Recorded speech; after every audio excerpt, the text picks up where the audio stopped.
मोदी जी चौकीदारी छोड़ दीजिए, आपकी छाती अब 56 इंच की नहीं बल्कि 36 इंच की हो गई है। ममता के सांसद ने सदन में आज गदर काट दी है। सबके सब मुंह ताकते रह गए। पहलगाम में क्या विफल रहा खुफिया विभाग? टीएमसी एमपी यानी मेंबर ऑफ पार्लियामेंट सांसद कल्याण बनर्जी ने सरकार से संसद में जवाब मांगा।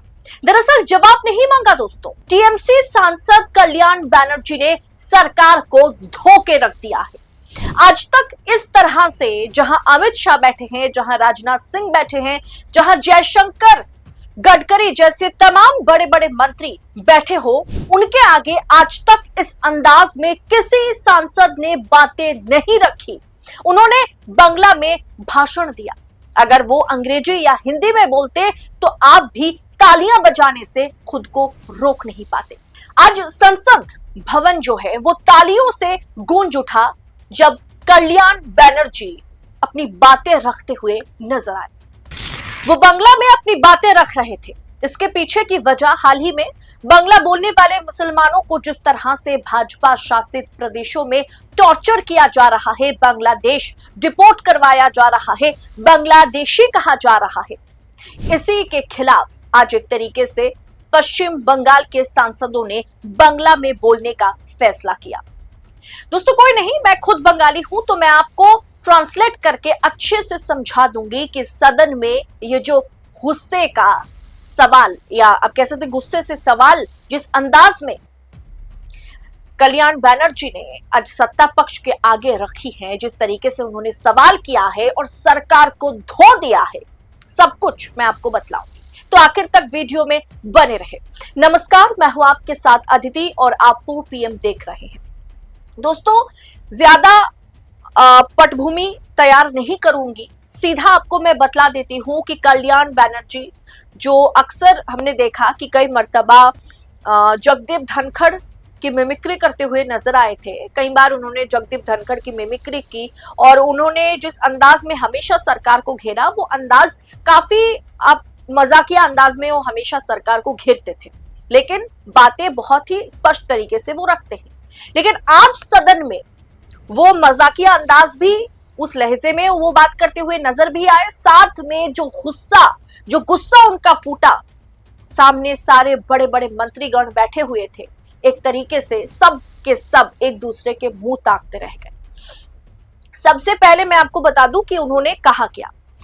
4 आतंकी पहलगाम में कैसे आए, यह सवाल उन्होंने सरकार से पूछा कि 4 आतंकी पहलगाम में कैसे घुसे और 26 लोगों को गोली मारकर चले गए, टक टक टक चले गए, एकदम सरहद पार करके। बीएसएफ और सीआईएसएफ कर क्या रहा था? गृह मंत्री अमित शाह क्या कर रहे थे? उनकी गलती के कारण 26 लोगों की जानें गई। उन्होंने सीधे तौर पर इस हमले में 26 लोगों की जो जान चली गई है, इसके लिए जिम्मेदार गृह मंत्री अमित शाह और प्रधानमंत्री मोदी को ठहरा दिया। उन्होंने कहा कि गृह मंत्री अमित शाह की गलती के कारण यह सब कुछ हुआ है, आतंकी पाकिस्तान वापस चले गए। उन्होंने कहा कि कभी भी इतना विफल गृह मंत्रालय नहीं देखा मैंने। इस घटना के लिए पूरी तरह से गृह मंत्रालय जिम्मेदार है, होम मिनिस्ट्री जिम्मेदार है। उन्होंने कहा कि इसकी जिम्मेदारी प्रधानमंत्री और गृह मंत्री की है और उन्हें यह जिम्मेदारी लेनी होगी। यह स्वीकार करना पड़ेगा कि उनकी लापरवाही के कारण 26 लोगों की जान गई है। और साथ में उन्होंने क्या कहा? उन्होंने कहा कि आप कैसे चौकीदार हैं भाई साहब, कैसे चौकीदार हैं आप कि 4 आतंकी घुस आया, मार के 26 लोगों को चला गया, तो चौकीदार कुछ नहीं कर पाया। आप कृपया करके चौकीदारी छोड़िए मोदी जी, वरना भारतीय मारे जाएंगे। जरा सुनिए उन्होंने किस तरीके से बोला। প্রধানমন্ত্রী আপনি হাউসে বলেছিলেন 2014 সাল থেকে শুনে আসছি যে আপনি পাহারাদার, ভারতবর্ষের পাহারাদার। আপনি এমনই একটি পাহারাদার যে 4 জন টেররিস্ট ঢুকলো, গুলি করে মেরে দিয়ে 26 জনকে মেরে দিয়ে চলে গেল, টাক টাক টাক টাক করে বাইরে বেরিয়ে চলে গেল। বাবা কি পাহারাদার আমার! আর পাহারা দেবেন না, দয়া করে আপনাকে বলছি। আপনি জানেন এবার পাহারা দেওয়ার দরকার নেই। আপনার মতো পাহারাদার থাকলে আরো ভারতীয়র মৃত্যু হবে।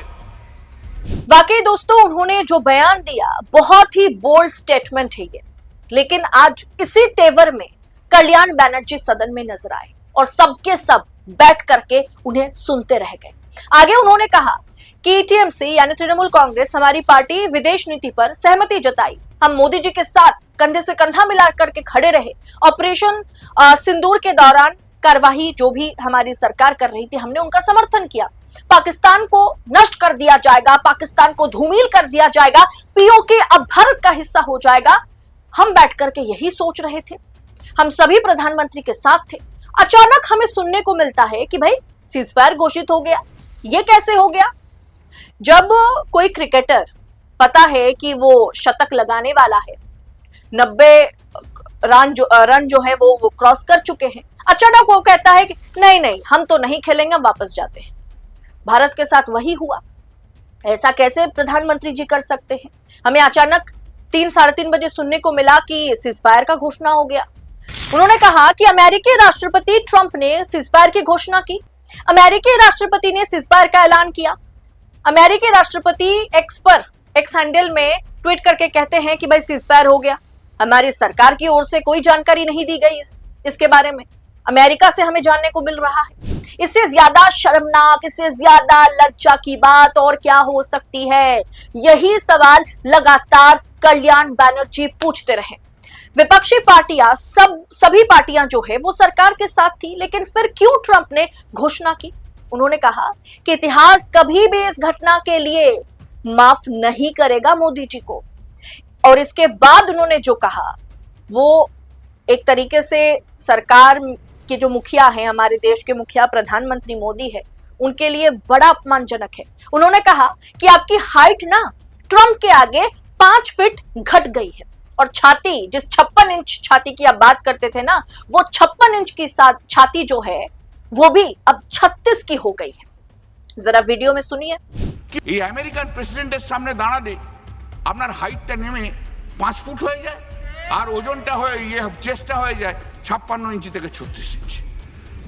In front of the American president, your height is reduced to 5 foot and your chest is reduced to 36 inch from 56 inch.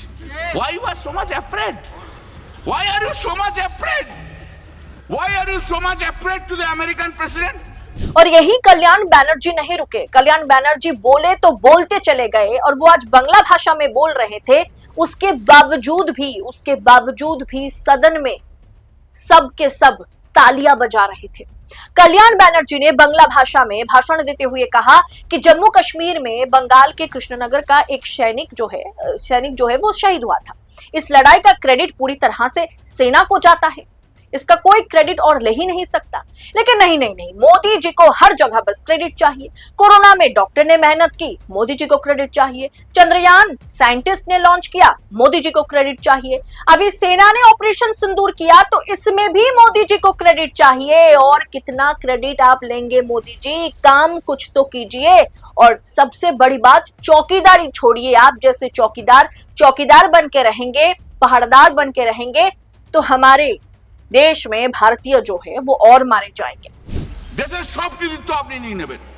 সেই করোনার সময় ডাক্তাররা কাটলো, কৃতিত্ব হচ্ছে কার? নরেন্দ্র মোদী। চন্দ্রাভিযানে সায়েন্টিস্টরা করলো, কৃতিত্ব কার? নরেন্দ্র মোদী। অপারেশন সিঁদুরে লড়লো কারা? ভারতীয় সেনাবাহিনীরা। কৃতিত্ব কার? নরেন্দ্র মোদী। मैंने क्या है? मैंने। वाह, ये तो अद्भुत व्यापार। यानी दोस्तों, आज कल्याण बैनर्जी ने बांग्ला भाषा में बात करते हुए जिस तरीके से मोदी सरकार की धज्जियां उड़ाई, जिस तरीके से प्रधानमंत्री और गृह मंत्री को इस जो भी घटना हुआ पहलगाम में उसके लिए जिम्मेदार ठहराया, और जिस तरीके से कहा कि अब मोदी की छाती जो है वो दुश्मन के आगे 56 इंच की नहीं बल्कि 36 इंच की हो गई है, ये एक तरीके से आप कह सकते हैं कि प्रधानमंत्री का अपमान ही है, इसमें कोई दो राय नहीं। लेकिन शायद हमारे माननीय प्रधानमंत्री जी ऐसा काम करते चले जा रहे हैं कि विपक्षी सांसद पहले तो उनका समर्थन करते हैं कि जनाब आपको जो करना है देश के लिए आप कीजिए, लेकिन जब मोदी जी बैकफुट पर आ जाए, जब ट्रंप साहब के आगे मोदी जी बैकफुट पर आए और कहे नहीं हम तो यू टर्न लेते हैं यहां से, तब विपक्षी सांसद सवाल नहीं करेगा तो क्या करेगा। और आज सदन में प्रधानमंत्री जी उपस्थित तो नहीं थे, लेकिन प्रधानमंत्री के जगह पर, प्रधानमंत्री के अलावा गृह मंत्री अमित शाह थे, वहां पर राजनाथ सिंह थे, विदेश मंत्री एस जयशंकर थे, नितिन गडकरी थे, कानून मंत्री थे, किरण रिजिजू थे, अनुप्रिया पटेल थे, सबके सब बड़े लीडर्स भाजपा की ओर से बैठे हुए थे और उनके आगे कल्याण बनर्जी ने गदर काट दी है। इस पूरे विषय को आप किस अंदाज में देख रहे हैं? आज जिस तरीके से सदन में सभी सांसदों के आगे कल्याण बनर्जी ने मोदी को, शाह को धोया है, सरकार से सवाल पूछे हैं और वाजिब सवाल पूछे हैं, इसे आप किस अंदाज में देख रहे हैं? कमेंट बॉक्स में अपनी राय हमारे साथ शेयर करें और ऐसी तमाम खबरों को यूं ही पाने के लिए 4 PM न्यूज नेटवर्क के साथ बने रहे। मुझे दीजिए इजाजत। बहुत बहुत शुक्रिया आप सभी का। जय हिंद, जय भारत।